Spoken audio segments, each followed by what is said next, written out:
Unabashed. The most unpredictable. Becomes a headline. The most volatile. Outrageous behavior. Unsubstantiated narratives. A battle of personalities. Welcome to Grant Tamasha, a co-production of the Carnegie Endowment for International Peace and the Hindustan Times. I'm your host, Milan. Most of us who work on India often refer to the country as the world's largest democracy and the most enduring democracy in the developing world. However, we have to footnote such statements with the caveat that India experienced a 21-month period of emergency rule in the late 1970s in which democracy was placed in cold storage. A new book, India's First Dictatorship The Emergency, 1975 to 1977, by Christophe Jaffrelot and Pratinav Anil, breaks new ground in providing us with a comprehensive history and political analysis of this exceptional period. The book grapples with why the emergency was imposed, how it was imposed, and why, in the end, it was undone. Joining me to talk about the book's findings is Christophe Jaffrelot. Christophe is research director at CNRS at Sciences Po, a professor of Indian politics and sociology at the King's India Institute, and of course, a non-resident fellow at Carnegie. I am pleased to welcome him back to the show. Christophe, good to see you.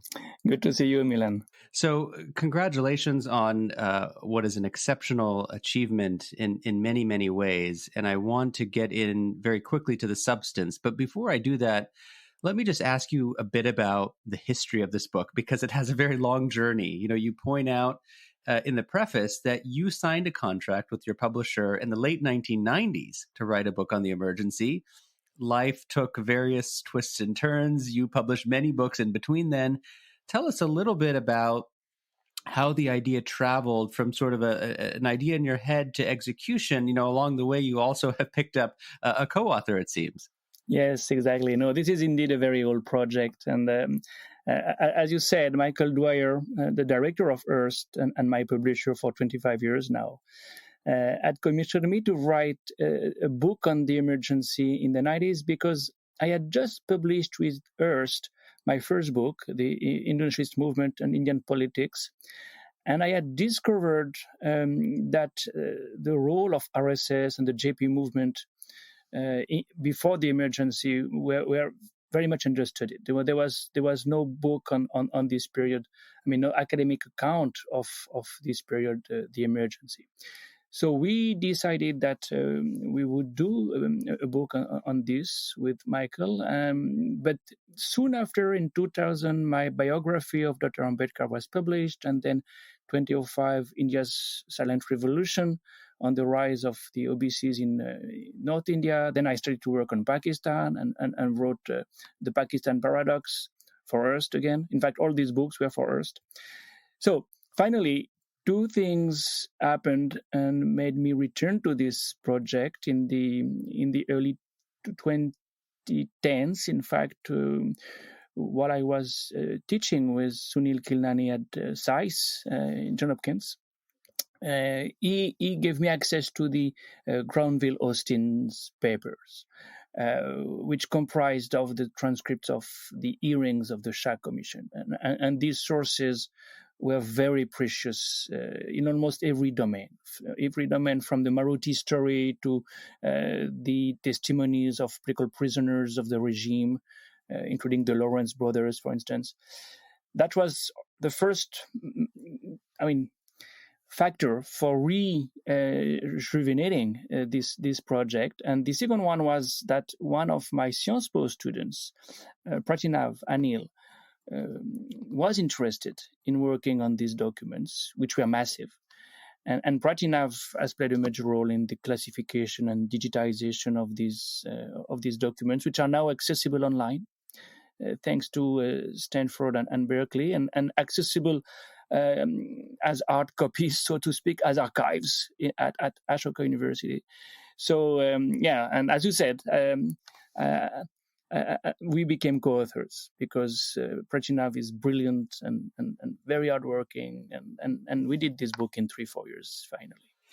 So in the intervening period, that is, you had the idea way back in the 90s, it comes out several decades later. Of course, other books had been published during that time on the emergency, just to name two off the top of my head. Kumi Kapoor's book called The Emergency, Gyan Prakash of Princeton has a more recent book called The Emergency Chronicles. What, in your view, do you think was missing as you kind of look out at the larger literature that was the kind of niche that you wanted to fill?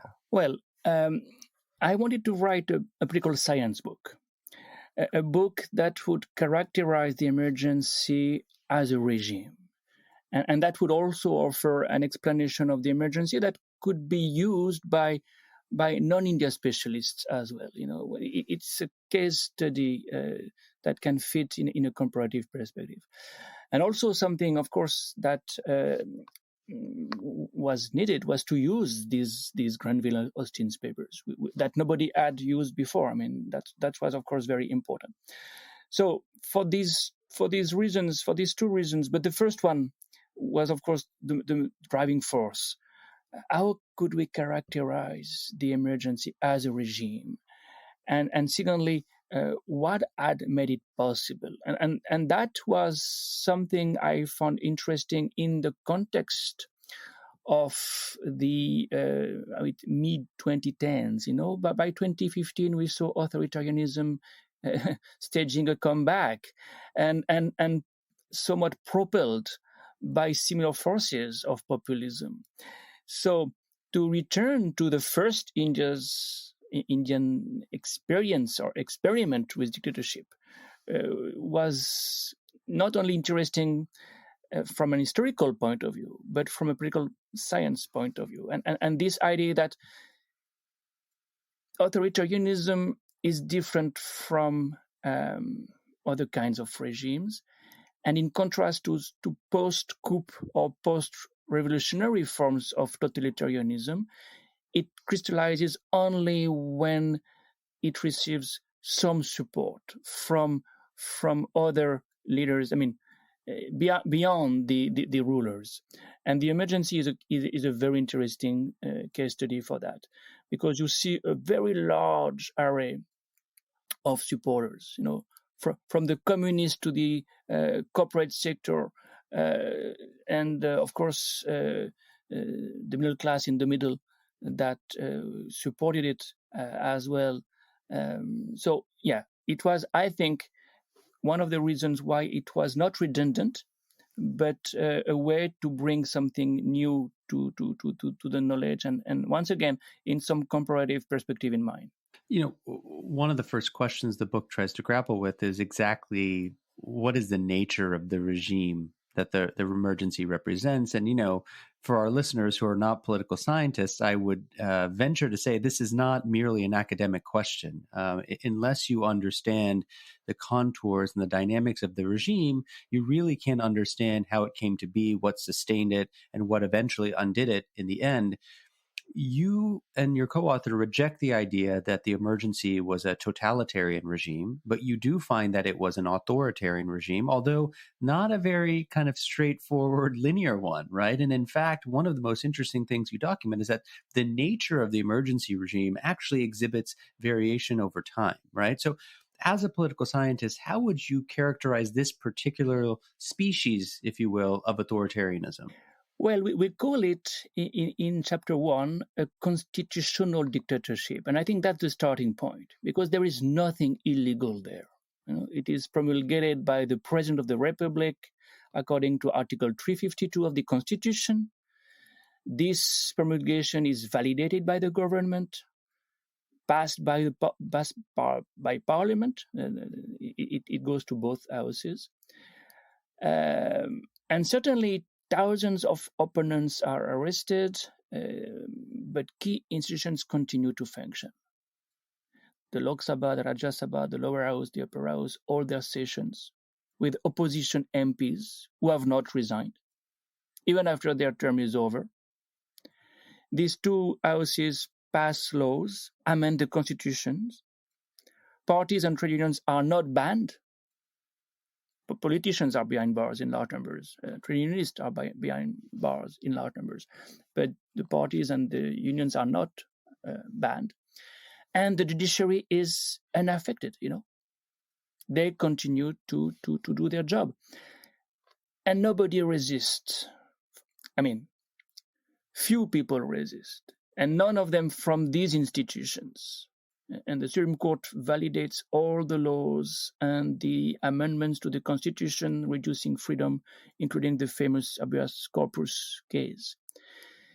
So it's a very specific kind of regime indeed. And you can, of course, not call it totalitarian, but even within the wide range of varieties of authoritarianism, it's a very specific kind of authoritarian regime. And in the book, we refer to the typology of authoritarian regimes that Juan Lins has initiated and revisited till he died, in fact, because that's a very good guide for understanding the specificity of this regime. And the type that fits the best is sultanism, a political system where the leader supremo enjoys discretionary power with the help of cronies and thanks to a certain privatization of violence. So the concentration of power in the hands of Mrs. Gandhi and her son, Sanjay Gandhi, plays a key role. In contrast to other authoritarian regimes, which would rely on a party, on an organization, Mrs. Gandhi had no organization behind her. She had to fall back on the bureaucracy. That was the only organization she could use.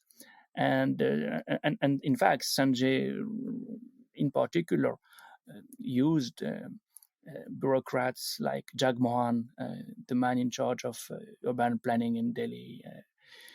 But it's true that Sanjay also used, to some extent, a kind of private army, the Nehru Brigade, but that was not as significant as what a proper vigilante group can be. I just want to highlight something that you said, which is truly remarkable, which is that there was nothing illegal in the institution of the emergency. And that raises a larger point, which is that many of the laws and instruments that Indira Gandhi used during this period were laws already on the books. There were tools already in the toolbox on the shelves waiting to be used and waiting to be misused, right? In other words, there was a certain kind of continuity, and you point this out, between the earlier democratic regime and this new authoritarian regime. So I guess the question it begs is, did Indira actually have to innovate at all when it comes to the kind of instrumentalities of governance? Yeah, no, in the conclusion of the book, we write that indeed, to some extent, the emergency is a case of more of the same, rather than a break with the past, to some extent. But you're right. What is particularly interesting is to see that Mrs. Gandhi is using provisions that are there in the Constitution, like Article 352, or laws which have been passed before, like MISA, the famous Maintenance of Internal Security Act, that was there before. She had passed it. In the early 70s, or the Defense of India rules. All these instruments were at their disposal. So how far did she innovate? She had to innovate, she did innovate in two ways.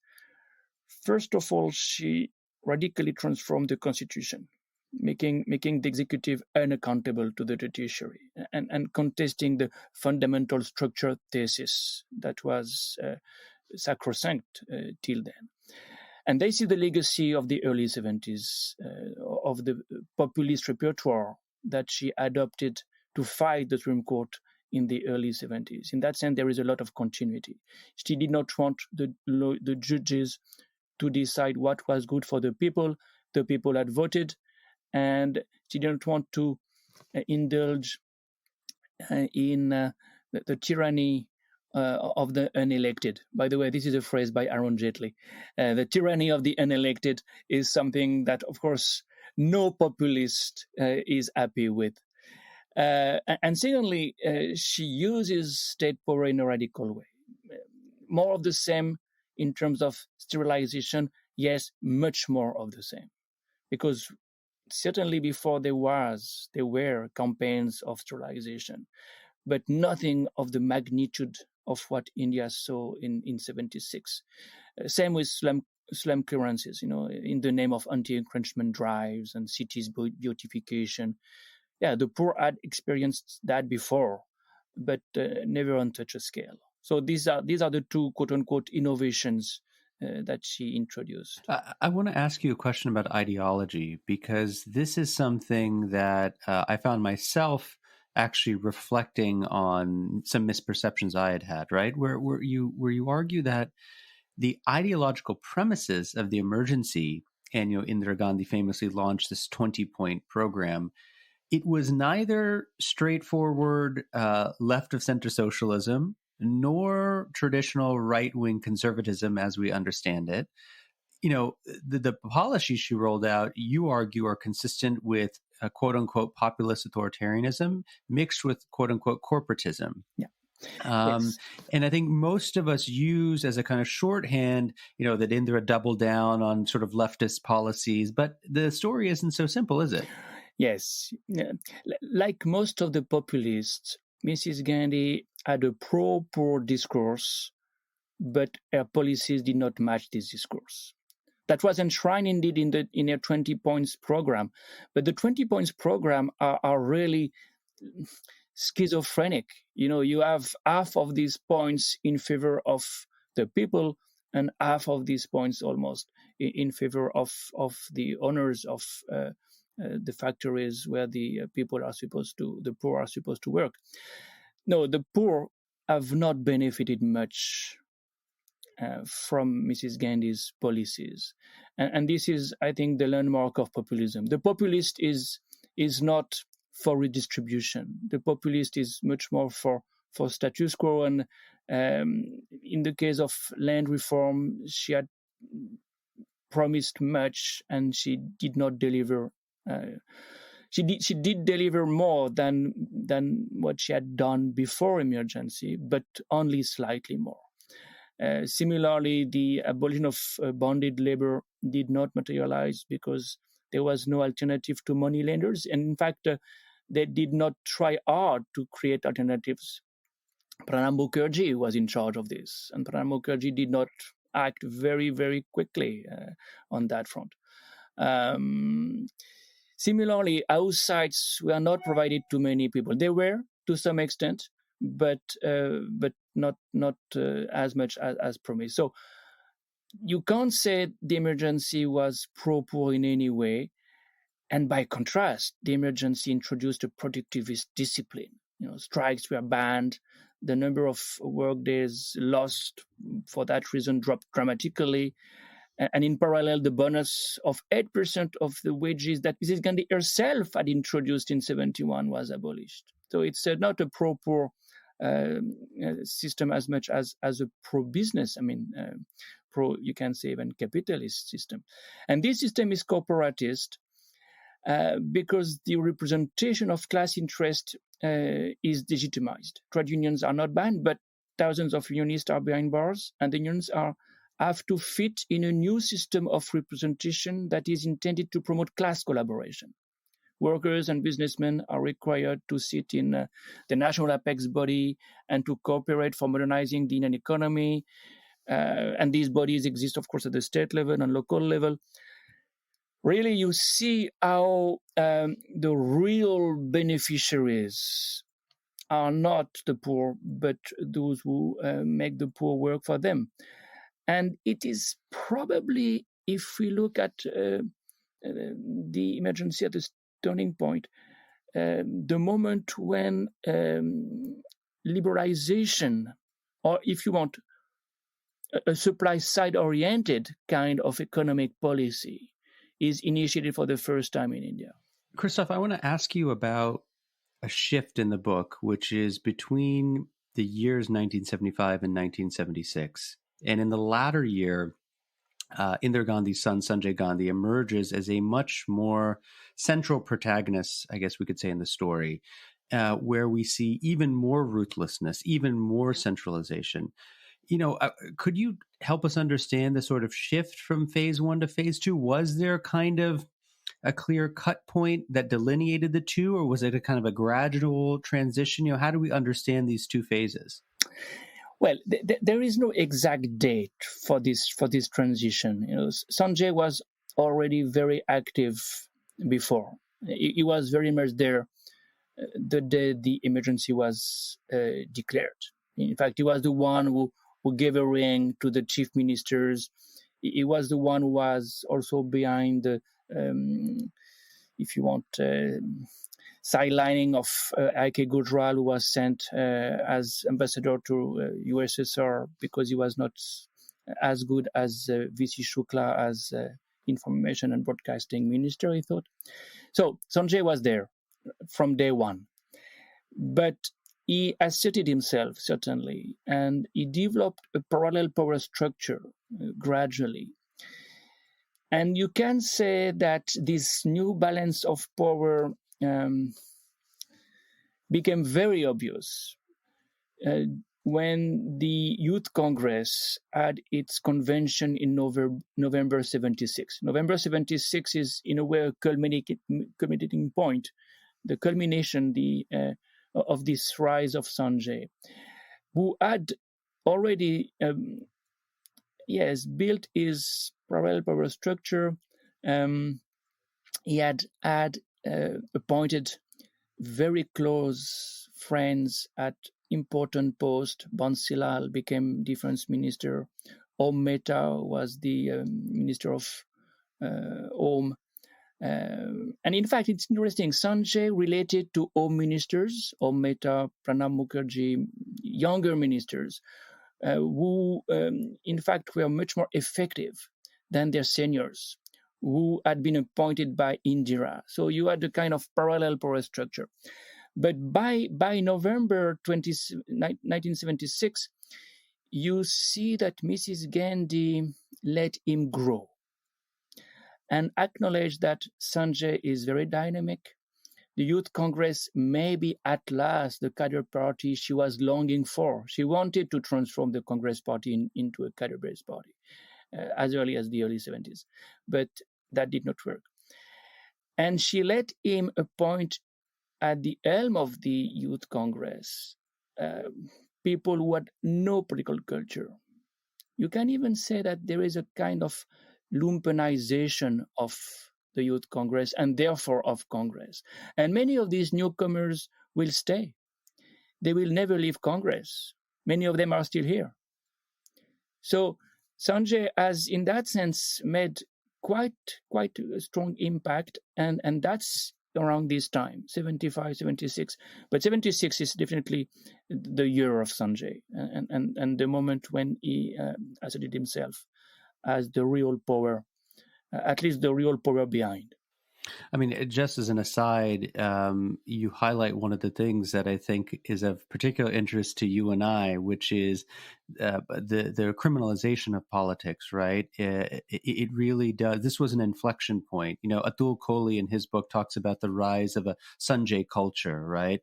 You talk about the lumpenization. This is the sort of mainstreaming, as it were, of criminals, not just as players on the periphery, but very much people who were given tickets to contest state and national elections, who were put in positions of authority. And as you say, once they were in, they had no incentive to remove themselves.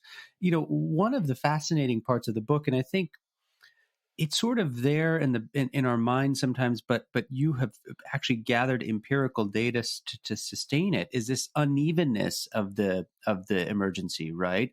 Where you point out that the very worst of the emergency's excesses were found where Sanjay and his kind of small clique ruled supreme, and that was in places like Haryana and Delhi, Western Uttar Pradesh.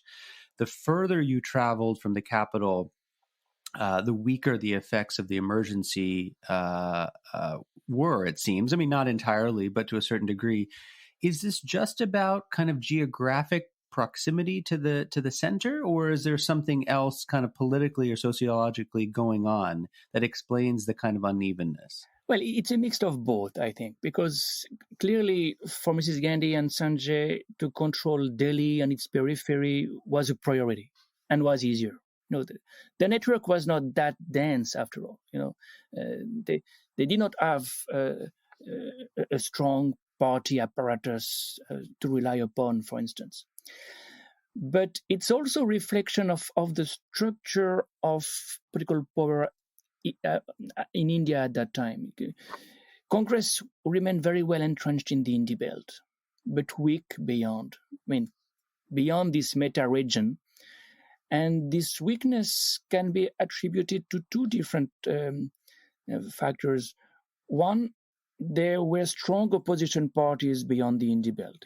Akali Dal, Congress O in Gujarat, CPIM in Kerala, DMK in Tamil Nadu. By the way, Tamil Nadu and Gujarat remained governed by non-Congress parties for half of the emergency, which make it even more baroque, very bizarre indeed. Yeah, and you highlight them as sort of centers of the resistance in a sense. Definitely. The Gujarat was, for instance, the place where the Baroda conspiracy case was formed, originated, because it was a place where the opponents could find refuge. Yeah. So you had this explanation that is, yes, at the periphery, at least beyond the Indie Belt, you have opposition parties. But you have also Congress bosses still rather strong. And that's, in a way, a legacy of Nehru's Congress system, when he could not do but appoint, recognize strong party bosses at the state level. So in Karnataka, for instance, Devraj Urs was very much on his own, and therefore the emergency was not the same. It was not at all marked by mass sterilization the way UP, Rajasthan, or Madhya Pradesh were. I want to ask you a little bit about the factors that led into the emergency, right? Because I think a lot of the focus tends to be on two proximate forces, right? So one is clearly the rise of a kind of oppositionist Jai Prakash Narayan movement. The second, of course, is this landmark Allahabad High Court judgment, which invalidated Mrs. Gandhi's election. You certainly give credence to both of these factors, although you argue that those are really proximate factors, but there are two deeper, perhaps more structural factors at work, right? So one is clearly Mrs. Gandhi's own psychology and temperament. But the second also, and I think this is very important, is the deinstitutionalization of the Congress Party and of the government more generally. What do these two factors add, do you think, to the kind of conventional narrative, which tends to focus much more on the proximate ones? Oh, they add something very important, because when you have to explain something like the emergency, immediate causes are not enough. You need to understand what made it possible, what makes the imposition of an authoritarian regime possible. And one major condition of possibility led in the deinstitutionalization of Congress, a process that started in the late 60s, in fact. Under Nehru, as I was saying, the Congress system relied on state party bosses who had a strong regional basis. And they were so strong that Nehru had to consult them all the time. In 1969, the split resulted in the departure of many party bosses who formed the Congress O. And the concentration of power in the hands of Mrs. Gandhi gained momentum after the 1971 election. Then she was in a position to appoint yes men as chief ministers and even as ministers. So that was the turning point. Before the emergency, you can say the conditions for the emergency to take place were in place, because when on the 25th of June 1975, she imposes the emergency, she summons a cabinet meeting that will last 30 minutes. And in 30 minutes, nobody really objected. And Sanjay gives a phone call to the chief ministers, and none of them objected. They could not. They were the creature of Mrs. Gandhi. So you see how that makes it possible.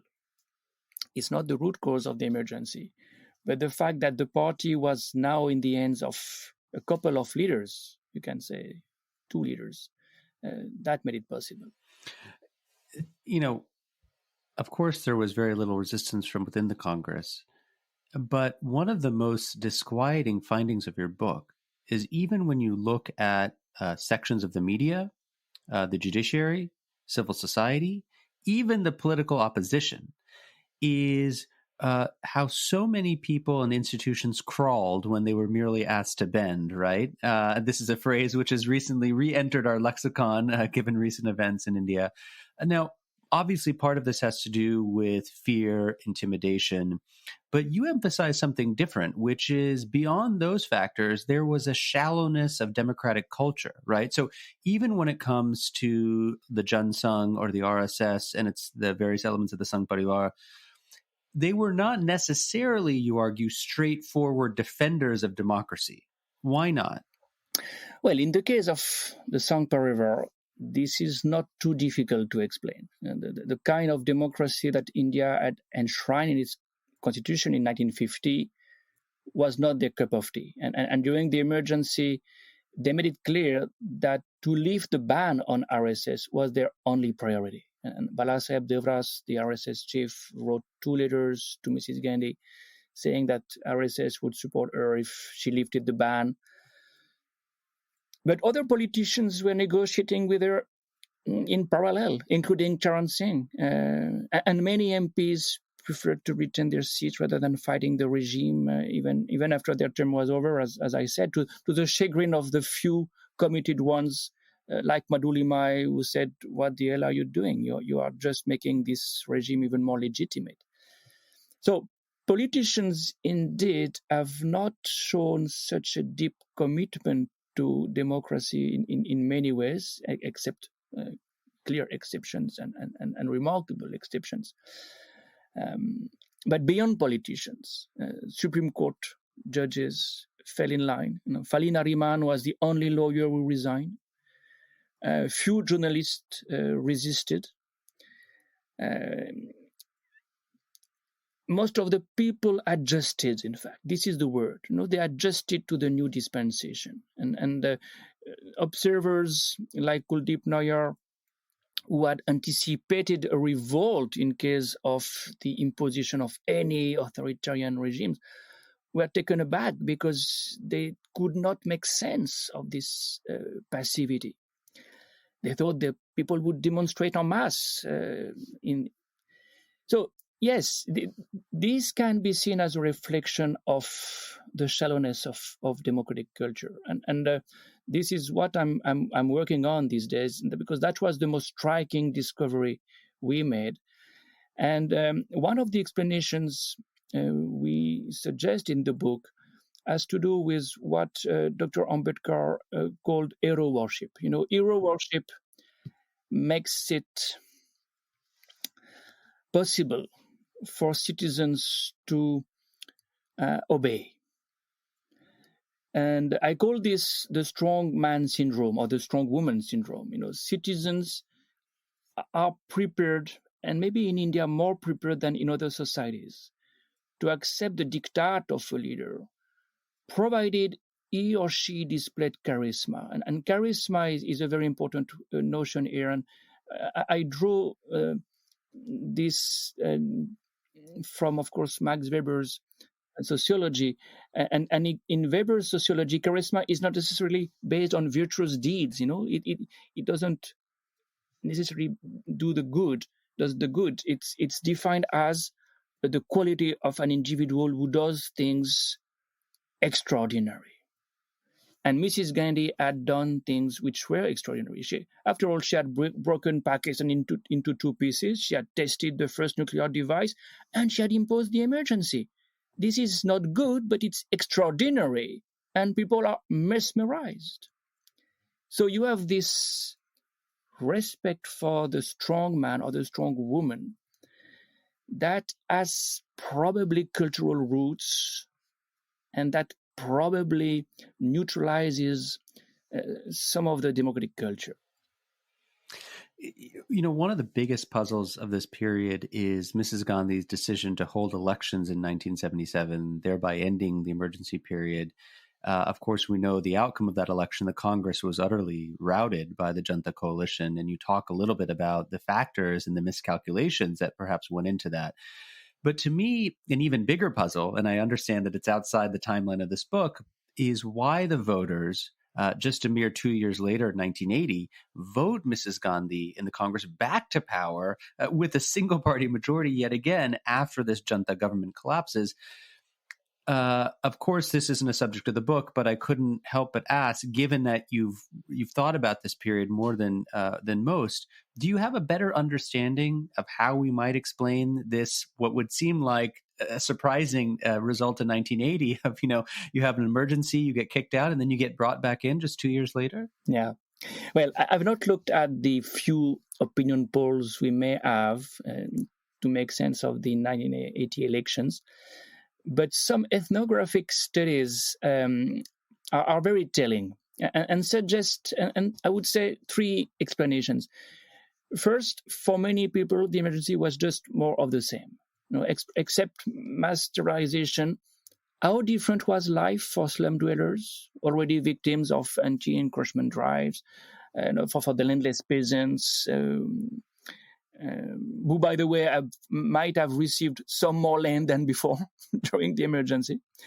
So that's one explanation, and I think it's a very important aspect that we scholars tend to miss, because those who have no voice, well, we never hear them.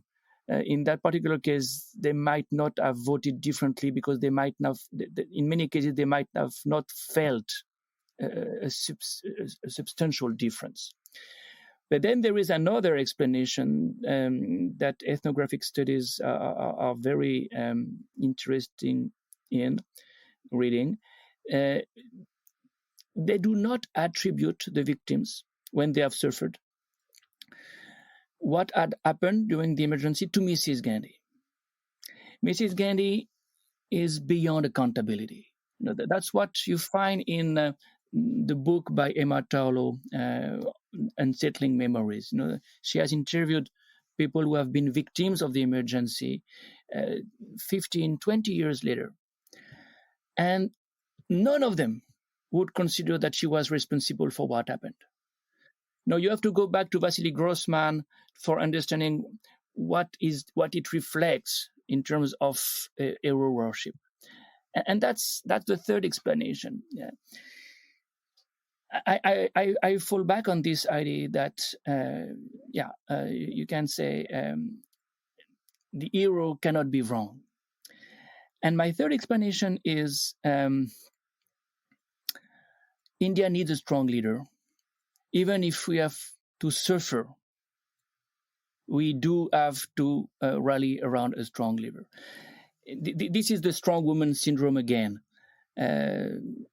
Especially after the fiasco of the Janata Party government. The Janata Party could not stay together for more than 2 years.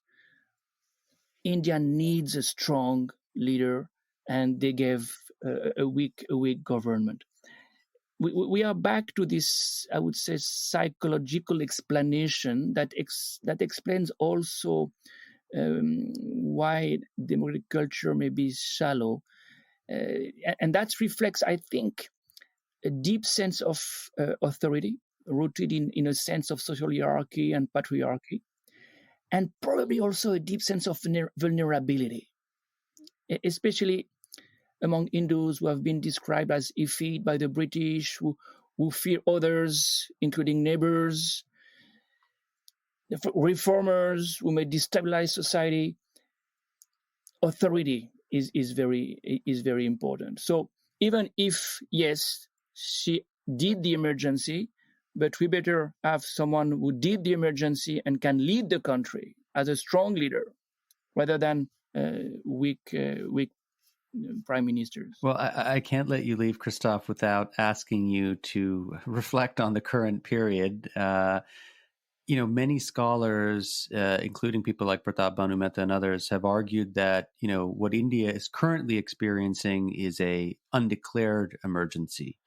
And without getting into the merits or demerits of this argument, I want to ask you if you could reflect for a moment on the guardrails that sort of are protecting Indian democracy circa 2021, right?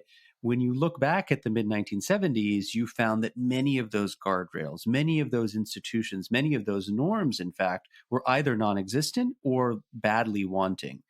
As you look out at the scene today, what is the state of India's democratic guardrails, in your opinion? Well, there are many similarities so far as guardrails are concerned. Within the ruling party, the BJP today, power is also concentrated in the hands of two leaders. Many institutions are weak or have been weakened, including the Election Commission, the CBI, the CVC, and of course the Supreme Court. Laws protecting democracy have been diluted, including the RTI Act and the Whistleblowers Act, among others. Many representatives of the mainstream media have fallen in line for other reasons than censorship. You may also get similar results without censorship. And the role of money in politics is not regulated the way it should be in a proper democracy. The electoral bonds are making the system even more opaque, for instance.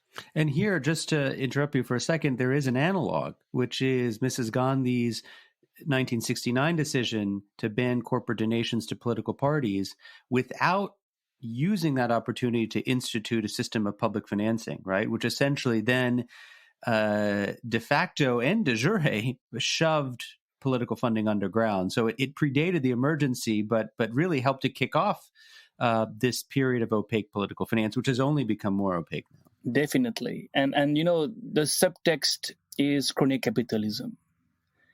And we are living in an era of crony capitalism again. Cronies are playing a major role, and they played a major role at that time too. The role of KK Birla, among others, during the emergency is a case in point. No, there are many similarities indeed. And you can certainly say that the brand of sultanism that was there in the 70s is also there to some extent. But there is still a major difference, I think. And it has to do with with ideology. The country's rulers today have an ideological project in mind. Mrs. Gandhi had no ideology, and her emergency was atrocious but largely improvised. In contrast, today the rulers want to transform India into a Hindu Rashtra in the long term, and they are the tip of the iceberg. There is an organization that can sustain this new form of polity in the long run, and that's why I call this a statist project as much as a vigilante project. We have a brand of authoritarianism that aims at establishing a vigilante state that imposes a certain identity and a certain lifestyle to the citizens. In that sense, the categories of Juan Linz do not apply, because for Juan Linz, an authoritarian regime has no ideology. We have certainly another animal in the making in India today. Okay, can I just follow up on one thing, Christophe, before I let you go, which is that, a lot of people look at the evolution of Indian politics and the party system and say, we've now encountered a second dominant party system, akin to the first dominant party system, of course, under the Congress, where we had a apex leader in Indira Gandhi, and now we have an apex leader in Narendra Modi. Many of the institutions today that we accuse of being weak, the judiciary, accountability institutions, even federalism, were undermined even then. So what is really different? Is it just a reversion to the mean, as it were? If I'm understanding you right, you're arguing that while those similarities may hold, the difference is in ideology and therefore, I guess, the vision of the nation. Is that right? Yes. And that's why, for me, it's not so much a different party system. It's a different political system. Because what is at stake is the constitution of India. It's a different regime. It's not only a different political competition within the existing regime. And it makes a difference of kind, not of degree. This is something we will be in a better position to appreciate after 5, 10, 15 years. But already after 6 years, do you know many countries changing so quickly in 6 years? It is, I think, the reflection of not only the weaknesses of the guardrails, as we were saying, but the intensity of the mobilization and of the penetration of the state apparatus. So it's a different republic, indeed, that is emerging. So, Christophe, one last thing, and it seems to be a perfect segue to plug your next book. Tell us about your forthcoming book on the contemporary moment, soon to be published by Princeton University Press. Could you just give us a quick 30-second preview? Yes, there'll be 3 parts. There are 3 parts in this book. In fact, the first one is trying to understand how Modi could rise to power. What did he bring to BJP that BJP did not get before? So it's a part that begins with the Gujarat years and ends with the 2014 elections. Then there is a part on the ethnic democracy that India is becoming, with the promotion of Hinduism at the expense of secularism and the way minorities are at the receiving end. And the last part is on the transition from populism to authoritarianism, with, of course, the deinstitutionalization of India as the main focus. And the 2019 elections as also an important moment, making competition and, an uneven level playing field. And the end, of course, of the story for me is the way the anti-CA movement has been dealt with, and the plea of the minorities in a democracy that is not necessarily only a de facto ethnic democracy anymore, but probably more and more a de jure ethnic democracy, with new laws and transforming Muslims into second-class citizens. So that's why I stop and where I stop. But of course, there'll be a follow-up. Well, we hope that you will come back and talk about this next book, because of course it's will be of great interest. But congratulations on this. My guest on the show this week has been Christophe Jaffrelot. He is the co-author with Pratinav Anil of the fascinating new book, India's First Dictatorship, The Emergency, 1975 to 1977. I know that your forthcoming book has had a maybe not equally long journey, but a very long journey. And congratulations. Those of us mere mortals wonder at your productivity and the amount of time you have in the day that you extract so much out of. But thank you for sharing a small bit of that time with us. Thank you, Milan. Thanks a lot. Grant Tamasha is a co-production of the Carnegie Endowment for International Peace and the Hindustan Times. This podcast is an HT Smartcast original and is available on htsmartcast.com, India's fastest growing podcasting producing platform. You can also find us on Apple Podcasts, Spotify, Stitcher, or wherever you get your podcasts. Don't forget to rate and review. It helps others find the show more easily. For more information about the show and to find the writing we referenced on this week's episode, visit our website, granttamasha.com. Production assistance comes from Jonathan Kay. Tim Martin is our audio engineer, and Cliff Jayapranada is our executive producer. Thanks for listening, and see you next week. This was a Hindustan Times production, brought to you by HT Smartcast.